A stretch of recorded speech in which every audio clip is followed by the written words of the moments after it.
ਮਹੀਨਾ ਹੋ ਗਿਆ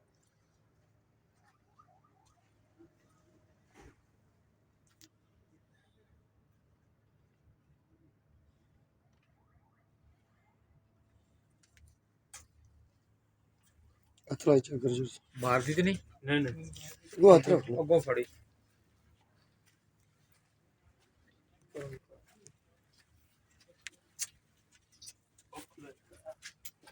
ਨਹੀਂ ਟੀਕਾ ਨਹੀਂ ਲਾਣਾ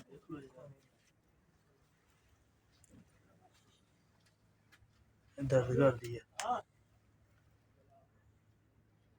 ਅੱਗੇ ਨਾ ਘਟ ਗਈ ਹੈ ਇਹਦੇ ਵਾਹ ਹੀ ਇਹ ਦਿੱਤੀਆਂ ਨੇ ਕਾਲੀਆਂ ਮਿਰਚਾਂ ਤੇ ਉਹ ਦੂਜੀਆਂ ਜੀਰੀ ਉਹ ਦਿੱਤੀ